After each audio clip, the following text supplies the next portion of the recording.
परिचय की दृष्टि से आप हैं आदरणीय श्री फूल सिंह आर्य जी। आप रहने वाले एटा से सावर रोड पर पाहनपुर गांव के निवासी हैं। आपने रोडवेज विभाग में नौकरी की है, जिससे आप 2007 में सेवानिवृत्त हुए हैं। आप कीटनाशक दवाओं एवं रासायनिक खाद के माध्यम से होने वाली खेती को लंबे समय से देखते हुए चले आ रहे हैं। उसके क्या दुष्परिणाम मानव जीवन में हुए हैं और मानव में क्या क्या उससे हानियां उत्पन्न हुई हैं, ये आपने बहुत ही अध्ययन किया है इस विषय पर। उसके उपलक्ष्य में, उसके बदले में ऐसा क्या किया जाए कि मानव जीवन के लिए रासायनिक खाद एवं कीटनाशक दवाओं का प्रयोग न किया जाए और खेती एक अच्छी उपलब्धता के साथ उत्पन्न हो। तो इसके लिए आपने शून्य लागत पर प्राकृतिक देसी खाद आपने तैयार किया, जिससे कि आप 2005 से अपनी खेती को करते हुए आ रहे हैं और गांव-गांव में जाकर आपने प्रचार प्रसार के माध्यम से विभिन्न लोगों को यह बात समझाने का प्रयास किया है कि सभी लोग रासायनिक खाद एवं कीटनाशक दवाओं, जंतुनाशक दवाओं का प्रयोग न करके शून्य लागत प्राकृतिक देसी खाद का प्रयोग करके गोबर एवं मूत्र एवं इत्यादि कुछ सामग्रियों के बनाने से जो भी खाद तैयार होगी उससे आप खेती करें और अपना धन बचाएं और गांव का पैसा गांव में ही रहे, किसान का पैसा किसान पर रहे। ऐसी विधि आप लंबे समय से करते हुए चले आ रहे हैं, लोगों को समझाते हुए चले आ रहे हैं। आज वर्तमान समय में प्रत्येक व्यक्ति प्रतिवर्ष 2 किलो जहर खा रहा है खाद्यान्नों के माध्यम से। हमारा भारत इस प्रकार है, यहाँ पर बहुत सारे मसाले हैं, जैसे हल्दी है, धनिये हैं, जीरा, हींग, ये मसाले हैं, ये सभी औषधियाँ हैं, जिससे कि हमारा शरीर इन सब कीटनाशक दवा, रासायनिक खादों को झेल रहा है ऐसी स्थिति में। और हम लोग अभी तक मतलब पर्याप्त मात्रा में ठीक है, लेकिन अब स्थिति इस प्रकार है कि प्रत्येक गांव में, प्रत्येक परिवारों में कोई ना कोई एक घातक बीमारी से लोग ग्रसित हैं। आप लोगों को सभी को पता होगा, सभी के परिवार में कोई ना कोई बीमार होगा और असमय लोगों की मृत्यु हो जाती है। कोई समय नहीं होता है, कोई आयु नहीं होती है, लोग हमारे बीचों बीच से चले जाते हैं। ये हमने देखा होगा बहुत। क्यों? क्योंकि हम लोग खाना जो खा रहे हैं वो सब विषैला हो चुका है और जो हम ये रासायनिक खाद लगा रहे हैं, कीटनाशक दवाएं लगा रहे हैं, ये हमारी जो भूमि है उस पर इस प्रकार ये एक विषैला रूप धारण कर चुकी है भूमि। और वो भूमि पानी के माध्यम से अंदर पृथ्वी लोक, पाताल लोक तक वो जहर पहुंच रहा है और वही पानी नलों के माध्यम से हम लोग पी रहे हैं, तो वही जहर हम लोग पी रहे हैं। तो जहर हम डाल रहे हैं भूमि में अपनी उत्पादन बढ़ाने के लिए, लेकिन वो जहर हम लोग ही खा रहे हैं, पी रहे हैं। तो हमारे शरीर पर उसका दुष्प्रभाव ये हो रहा है कि हम विभिन्न प्रकार की घातक बीमारियों से बीमार हो रहे हैं, ग्रसित हो रहे हैं। जैसे कि कैंसर की बीमारियां हैं, डायबिटीज की बीमारी है, ब्लड प्रेशर की बीमारी है, टीबी की बीमारी है, शरीर में विभिन्न प्रकार के दर्द हैं, घुटने के दर्द हैं, कमर के दर्द हैं, रीढ़ की हड्डी में दर्द है, कोलू में दर्द है। आज आयु नहीं होती है, जवान युवाओं में ये सब समस्याएं उत्पन्न हो रही हैं। क्यों हो रही हैं? हमने विचार नहीं किया है। हम पढ़ते हैं, लिखते हैं, उसके बाद नौकरी करते हैं और हम लोग पैसा कमाने के पीछे भाग रहे हैं, लेकिन खान पान का हम लोगों ने कोई विचार नहीं किया है कि खान पान हमारा कैसा हो रहा है। इस विचार को लेकर आप गांव-गांव में घूम रहे हैं, आपने एक प्रयास किया है। आपके साथ हमारा एक मेल मिलाप, मिलना जुलना होकर कुछ ही वर्षों से हम संपर्क में आए हैं। तब से हमने एक संकल्प लिया है कि गांव-गांव जाएंगे, 10, 20, 50 किसान, जितने हम किसानों को समझा सकते हो उनको समझाएंगे। गांव जाकर सोशल मीडिया के माध्यम से समझाएंगे। यूट्यूब पर हमने एक चैनल बनाया हुआ मानव आदित्य स्पीच, उसके माध्यम से समझाएंगे। फेसबुक के माध्यम से समझाएंगे। इत्यादि अलग अलग तरीकों से हम लोगों को समझाएंगे कि वो लोग अपने खेत में शून्य लागत प्राकृतिक देसी खाद से खेती करें, जिससे कि उनके परिवार स्वस्थ रहें और समर्थ हों।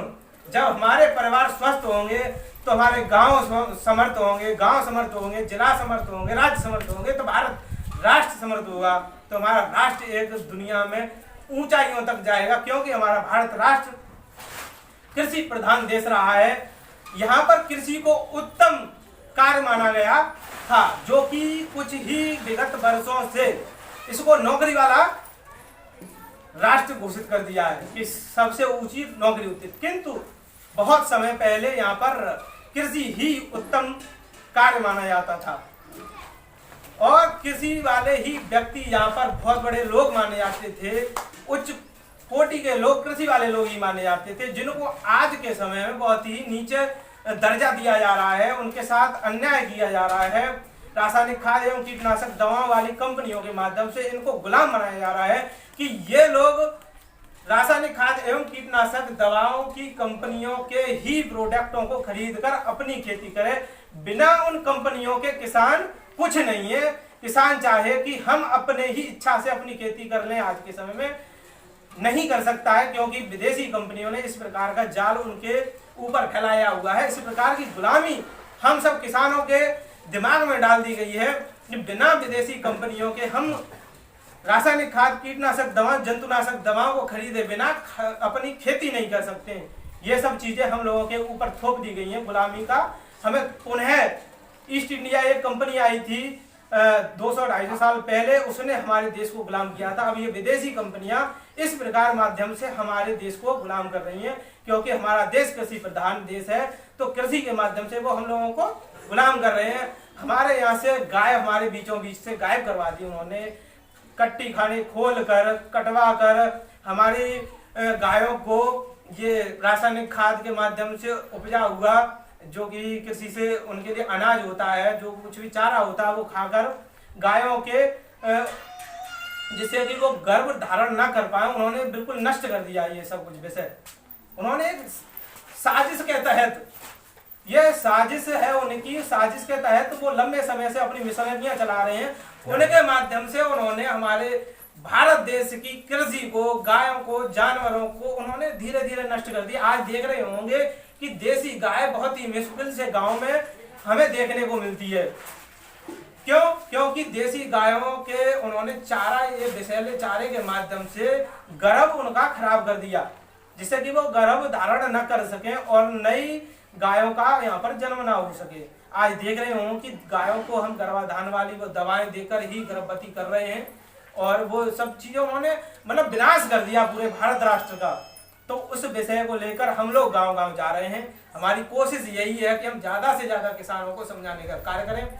अब इसी क्रम में हम आपको बाबा जी के माध्यम से ये बताएंगे कि रासायनिक खाद के विभिन्न प्रकार से क्या नुकसान है, आप शून्य लागत प्राकृतिक देसी खाद अपने घर पर कैसे बनाएं, यूरिया के स्थान पर जिसका प्रयोग करेंगे, डीएपी के स्थान पर जिसका प्रयोग करेंगे, आपको किसी भी प्रकार का रासायनिक खाद, किसी भी प्रकार की कीटनाशक दवा, किसी भी प्रकार की जंतुनाशक दवा आपको खेतों में लगाने की आवश्यकता नहीं है। उन सब का उपाय हम बाबा के माध्यम से आपको अवगत कराएंगे कि किस प्रकार से आप यूरिया की जगह आप अपने घर में शून्य लागत में अपने घर में तैयार। क्यों? किसान का क्या कार्य है? किसान का कार्य है खेती करना, उसको और कोई कार्य तो है नहीं है। तो वो खेती ही जब काम करेगा तो खुद खेती अपनी भारतीय परंपरागत के अनुसार ही करे, और काम ही इसका खेती है, तो खेती में ही लगा रहे, तो फिर उसको खेती अपने भारतीय स्थिति के अनुसार ही करनी चाहिए। तो अपने घर में ही सब चीजें बनानी है, ड्राम का प्रयोग करेंगे जिसमें आपको ये दवाएं बनानी है। विधियां हैं जो आप ध्यान से सुनेंगे, उन विधियों का प्रयोग करके जब भी आप फसलें उत्पादन करेंगे तो उन फसलों के माध्यम से आप अपनी फसल का उत्पादन करेंगे, आप स्वयं स्वस्थ बनेंगे, परिवार को स्वस्थ बनाएंगे, रिश्तेदारों को स्वस्थ बनाएंगे, आप राष्ट्र को स्वस्थ बनाएंगे। ऐसा कार्य आप करेंगे। आप सब लोग भी प्रचार अन्य लोगों को बताएंगे। आप प्रथम वर्ष से उस खेती को करेंगे, शून्य लागत प्राकृतिक खेती को करेंगे, थोड़ा आपको महसूस होगा कि कम आपका उत्पादन होगा, लेकिन वो विगत दूसरी वर्ष तीसरी वर्ष में उतना लागत होगा जितना कि आप रासायनिक खाद एवं कीटनाशक दवाओं से नहीं कर पाए होंगे। उससे ज्यादा आपको उत्पादन होगा। आपकी इस फसल से जो भी आपको अनाज प्राप्त होगा वो महंगा बिकेगा आपका। इसके लिए व्यवस्था आपकी मंडियों में की जा रही है। सचिव के माध्यम से एक दुकान एटा की मंडी में उपस्थित होगी जहां पर आप ये शून्य लागत प्राकृतिक देसी खाद का अपना अनाज वहां पर अपनी उच्च कोटि के दामों से बेच सकते हैं। ऐसी व्यवस्था आपकी एटा मंडी में की जा रही है। और जो भी डायबिटीज के रोगी हैं, कैंसर के रोगी हैं, विभिन्न प्रकार की बीमारियों से ग्रसित रोगी हैं, उनको वो आपसे ये अनाज खरीदेंगे, क्योंकि बाबा से वो अनाज बिक्री में जाता है और महंगा जाता है। 3,500 रुपये प्रति कुंटल, 4,000 रुपये प्रति कुंटल वो अनाज की बिक्री होती है। वर्तमान समय में जब हमारा गेहूं जाता है 2,000 रुपये किलो, तब बाबा की खेती का गेहूं जाता है 3,500, 400, 4,200, 4,500 रुपये किलो। लोग लेके जाते हैं, जो भी विभिन्न प्रकार की ग्रसित बीमारियों से बीमार हैं वो लोग खरीद कर ले जाते हैं और स्वस्थ होते हैं। अभी फिलहाल का एक उदाहरण है जो मैंने पिछले कार्यक्रम में बदमाश में बताया था कि जिला एटा के शहर के एक जैन व्यक्ति हैं जो दुकान चलाते हैं, वो काफी बीमार थे, एक प्रकार की बीमारी से ग्रसित थे कि डॉक्टरों ने उनसे मना कर दिया कि आपका इलाज संभव नहीं है। उनके घर वालों से कह दिया कि इनको अपने घर ले जाओ और इनकी सेवा करो जितनी कर सकते हो। तो जहां पर डॉक्टरों ने हाथ खड़ा कर दिया तो बाबा से वो जैन लोग परिचित थे, तो उन्होंने इनसे अनाज मांगा कि हमें वो अनाज दे दो, उनसे आपके अनाज से लोग ठीक हो जाते। तो बाबा से जो कुछ भी अनाज था तो बाबा ने उनको दिया और वो कुछ ही समय में अनाज खाकर स्वस्थ हैं और एटा शहर में अपनी दुकान पर बैठे हुए मिलते हैं। बाबा से मुलाकात होती है, वो जीवित है बिल्कुल। जहाँ डॉक्टरों ने हाथ खड़े कर दिए थे वहां बाबा का अनाज काम आया, वो अनाज जो शून्य लागत प्राकृतिक देसी खाद से उत्पादन किया हुआ था। तो इसीलिए आप सभी लोगों से भी निवेदन है कि आप सभी लोग शून्य लागत प्राकृतिक देसी खाद का प्रयोग करें और अन्य लोगों को भी समझाएं। और हम अब बाबा की वाणी से और सब चीजें सुनेंगे जो कुछ भी मेरे रह गई होंगी बातें। तो बाबा जी आप सभी किसानों को अवगत कराएं। बात तो आपकी सब बढ़िया है। सभी किसान भाइयों को राम राम। क्योंकि किसान का काम जो है राम राम से ही शुरू होता है और सभी लोग प्रश्नोत्तरी भी होगी। आप सभी के जब सवाल होंगे, जो भी प्रश्न होंगे वो बाबा से पूछेंगे। जैसे हमारे अंदर है कोई चीज हमारी समझ में नहीं आई या हम ये कैसे करें, वो सब आप पूछेंगे। ये नहीं है ऐसा हम नहीं पूछेंगे, सवाल आप करो, पूछ सकते उसका हैं। जवाब जो है क्या करें। अच्छा एक बात बताइए कि आपके गांव में देसी गाय किसके पास है? आजा भैया बैठो। देसी गाय किसी के पास है? ना एक आध भले वो न है ही ना। तो भैया देखो देसी गाय रखना जरूरी है, खेती करोगे तो। देखो देसी गाय की पहचान, देसी गाय की पहचान जो है ऊपर वो ठाट होगी बात, वो देसी है। ठाट नहीं है तो विदेशी नहीं है, वो विदेशी है। सही कह रहे हैं। अच्छा, और इसमें आपको देसी गाय का ही खाद बनाने में जो काम करेंगे देसी गाय से ही करना है। एक गाय आपके खूंटे पर बंधी रहे देसी गाय और 100 ग्राम भी दूध ना दे, 30,000 का खाद दे देती है, लेकिन हमको वो मालूम नहीं। वही बात हम आपको बताने आए, गाय खूंटे पे बंधी रहेगी। एक देसी गाय से आप 30 बीघा खेती कर सकते हैं। कोई यूरिया नहीं खरीदना है, कोई DAP नहीं खरीदना है, कोई कीटनाशक नहीं खरीदना है।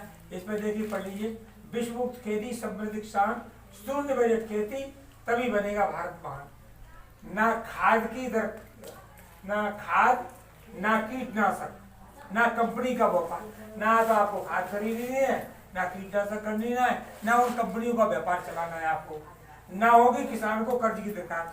जब हमें उनसे कुछ देना नहीं पड़ेगा तो हमें कर्जे की क्या जरूरत है, या इन बोरे से हम कर्ज लेने क्यों जाएंगे भाई। हमारी जब खेती बिना उस लागत की होगी तो। अच्छा एक बात और बताएं, किसान का पैसा कहाँ रहना चाहिए? आप बताओ भैया। हमारी तो किसान का पंचायत पैसा घर पे ही बनो और घर बढ़िया पे है। बने रहे बस। किसान का पैसा किसान के पास है, किसान का पैसा बाहर न जाए, बाहर का पैसा किसान के पास है। बस सही है। तो वही एक कृषि व्यवस्था है ताकि आपको बाजार पे आश्रित न रहना पड़े। ऐसी खेती है इस तरह की देसी गाय के, उससे आप ये खेती करेंगे तो मानव जी ने आपको